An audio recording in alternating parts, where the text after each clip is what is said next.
आज मैं आपको बताने जा रहा हूँ कि ओरिजिनल और डुप्लीकेट आइटम किस प्रकार से फ़र्क किया जाता है और मार्केट में चलने वाले डुप्लीकेट आइटमों से हमें कैसे सावधान रह के ओरिजिनल तरीके से काम करना है। दोस्तों, आपने पिछले वीडियो में ये देखा होगा कि मैंने बताया था कि 134 डुप्लीकेट आती है। आप लोगों को बेसब्री से इसका इंतज़ार होगा कि 134 डुप्लीकेट और ओरिजिनल कैसे होती है, इसमें अंतर क्या होता है और इस चीज़ को हम कैसे समझें कि डुप्लीकेट आइटम क्या है, ओरिजिनल आइटम क्या है। तो दोस्तों, सबसे पहले हम शुरू करते हैं R22 से। R22 की अगर जो फ्लोरोन की डुप्लीकेट कैन होती है तो उसकी डुप्लीकेट पहचानने की ये निशानी होती है कि R22 का जो ऊपर का वॉल कसने का जो एरिया रहता है, जहाँ पे वॉल कसी जाती है, उसमें वॉल दोस्तों अच्छे से नहीं कसाती, यानी वॉल कसते कसते वो तिरछी हो जाती है। इसका मतलब कि R22 जो है ना, वो कैन वो डुप्लीकेट हो सकती है।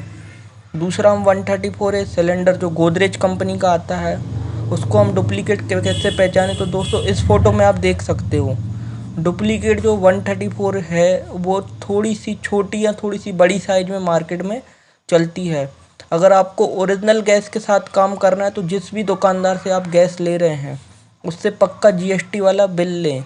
इसकी 100% गारंटी है कि वो बिल के साथ आपको कभी डुप्लीकेट गैस नहीं दे सकता। अब हम बात करते हैं R134A हाइड्रोकार्बन, जो रिप्लेस 134A हाइड्रोकार्बन होती है गोदरेज की।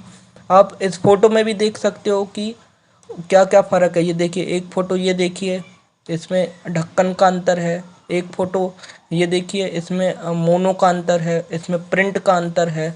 इस प्रकार से दोस्तों, आप रिप्लेस 134A हाइड्रोकार्बन का भी जिस भी दुकानदार से सामान लाते हो उसका बिल लीजिए। वर्लपूल की हाइड्रोकार्बन मैं आपको डुप्लीकेट और ओरिजिनल दिखाता हूँ। ये देखिए दोस्तों, ये जो हाइड्रोकार्बन है वर्लपूल कंपनी की, इसमें जिसमें वर्लपूल का सर्विस सेंटर नंबर लिखा हुआ है, ये देखिए टोल फ्री नंबर लिखा हुआ है, ये वाली गैस ओरिजिनल है। और दूसरी वाली गैस जो डुप्लीकेट है, जो कॉपी है, उसमें कोई भी उसमें टोल फ्री नंबर कंपनी का वर्लपूल का नहीं दिया गया हुआ है।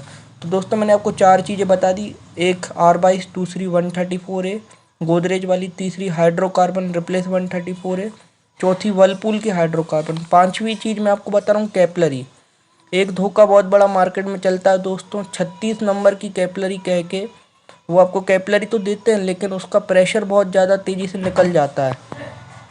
तो असली कैपलरी और नकली कैपलरी को कैसे पहचानें। तो दोस्तों, जो असली कैपलरी होती है हैवी क्वालिटी की होती है, वो थोड़ी सी हार्ड होती है, ईजिली मुड़ती नहीं है। और जो डुप्लीकेट कैपलरी होती है वो ईजिली मुड़ जाती है, बहुत सॉफ्ट होती है, बहुत ईजिली मुड़ जाती है, बेंड हो जाती है। ओरिजिनल कैपलरी से ये होता है, जो हाई प्रेशर रहता है वो हाई प्रेशर ड्रॉप करती है, लो प्रेशर में कन्वर्ट करती है। जैसे आप अगर उस पर पिछले वीडियो में आपने देखा होगा हमारी, कि हमने कैपलरी पे NRV पिन लगा के कैपलरी का प्रेशर देखा था। तो दोस्तों, प्रेशर 170 180 PSI आ रहा है, यानी कि कैपलरी बहुत अच्छी है, यानी ओरिजिनल है, न्यू है और जेन्युइन है। अगर डुप्लीकेट कैपलरी रहेगी तो दोस्तों उसमें बाईपास होकर गैस निकल जाती है। कैसे बाईपास होकर निकल जाती है, इसमें 2 कंडीशन बनती हैं। सबसे पहली कंडीशन ये बनती है कि गैस का जो मीटर में प्रेशर आएगा, कैपलरी का जो प्रेशर आएगा वो 110 120 ऐसे आएगा, यानी कि गैस बहुत तेज़ी से रिटर्न होकर उसमें से निकल जाएगी और फ्रीजर में गैस को रुकने नहीं देगी। दूसरा रहता है कि बहुत लो प्रेशर देती है। लो प्रेशर कैसे देती है, यानी 300 350 PSI का प्रेशर शो करती है। तो इस प्रकार से दोस्तों, हमें ओरिजिनल कैपलरी इस प्रकार से लेनी है कि वो थोड़ी सी हार्ड होनी चाहिए। एकदम मुलायम सॉफ्ट कैपलरी अपन को मार्केट से नहीं खरीदना है। अब छठी चीज़ मैं आपको बताने जा रहा हूँ, वो है फ्रीजर बॉक्स। फ्रीजर बॉक्स जो कि ओरिजिनल आता है दोस्तों, वो रहता है हिल्स कंपनी का। कभी भी आप फ्रीजर खरीदें मार्केट से तो इस चीज़ का ध्यान रखें कि उसमें हिल्स का मोनो लगा होना बहुत ज़रूरी है। दूसरी बात, उसका वेट। जो ओरिजिनल फ्रीजर होता है वो थोड़ा सा वज़नदार होता है, जो हल्का फ्रीजर होता है वो एकदम हल्की क्वालिटी का होता है। तीसरी चीज़ है दोस्तों उसकी रिपिट। जिस फ्रीजर में रिपिट लगी आती है, यानी कि आप ये देख सकते हो इस फोटो में, यहाँ पर रिपिट लगी हुई है फ्रीजर में, यानी कि जेन्युइन ओरिजिनल फ्रीजर है। और बाकी के जो कॉपी फ्रीजर होते हैं उसमें ओरिजिनल रिपिट नहीं लगी आती है। तो ऐसे फ्रीजर बॉक्स के लिए भी आप सतर्कता ला सकते हैं। अब सातवीं चीज़ है ड्रायर फिल्टर। जो दोस्तों ओरिजिनल ड्रायर फिल्टर जो अच्छे से जेन्युइन तरीके से काम करता है, उसकी खासियत ये होती है कि वो साइज में डुप्लीकेट फ़िल्टर से साइज में थोड़ा सा बड़ा होता है। यानी कि आप ये फ़ोटो में भी देख सकते हो थोड़ा सा बड़ा होता है, और जो डुप्लीकेट फ़िल्टर रहता है वो छोटी साइज़ का होता है, और उसका जो कॉपर रहता है डुप्लीकेट फ़िल्टर का वो बहुत पतला रहता है। ओरिजिनल फ़िल्टर का जो कॉपर रहता है उसमें जो कॉपर की चद्दर रहती है वो थोड़ी सी मोटी रहती है। तो ड्रायर फ़िल्टर में भी आप ऐसे सतर्कता इस्तेमाल कर सकते हैं, थोड़ा सा लंबा फ़िल्टर लें और थोड़ा सा मोटा कॉपर होना चाहिए। ये ड्रायर फ़िल्टर ऐसे हम परख सकते हैं। 8वीं चीज़ है दोस्तों फ्लोरोन 134A। फ्लोरोन 134A अगर आपकी डुप्लीकेट है और अगर आप उसमें फ्रिज में डालते हैं तो आपकी सक्शन पॉइंट जो रिटर्न का लाइन रहती है, रिटर्न की लाइन रहती है फ्रिज की, वो तुरंत ठंडी हो जाती है ना, उसमें रिटर्न बहुत तेज़ी से आ जाती है डुप्लीकेट 134A में। सेम इसमें भी दोस्तों वॉल नहीं कसाती, वॉल तिरछी हो जाती है डुप्लीकेट 134A में। इस प्रकार से हम डुप्लीकेट 134A को आराम से पहचान सकते हैं। 9वीं चीज़ है दोस्तों वो है CTC केमिकल। हम फ्रीज़र में जैसे ऑयल आ जाता है या मॉइस्चर आ जाता है तो केमिकल CTC केमिकल का इस्तेमाल करते हैं उसको मॉइस्चर को या तो ऑयल को निकालने के लिए। CTC केमिकल अगर अपन को पहचानना डुप्लीकेट है तो थोड़ा सा आप उसको बगराइए ज़मीन पे।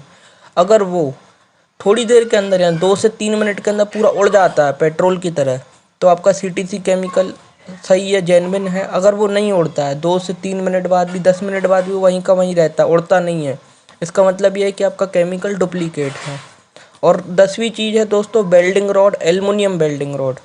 जो कि एल्युमिनियम वेल्डिंग रॉड रहती है दोस्तों, वो रहती है पाउडर से भरी हुई, उसके अंदर पाउडर भरा हुआ रहता है, और जो वेल्डिंग रॉड डुप्लीकेट रहती है उसमें पाउडर आपको नामात्र सा दिखता है।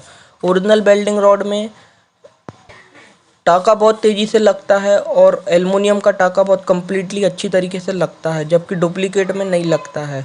तो दोस्तों ये थी 10 चीज़ें जो मैंने आपको बताई। R22, गोदरेज की 134A, replace 134A hydrocarbon, Whirlpool की hydrocarbon, capillary freezer box, dryer filter, duplicate floron 134A, CTC chemical, welding rod. तो दोस्तों आप इसको इस तरीके से परख सकते हैं। और दोस्तों मेरा सिर्फ आपसे एक ही सुझाव है, जब आप ओरिजिनल तरीके से काम करेंगे दोस्तों तो आपको समस्या बिल्कुल भी नहीं आएगी।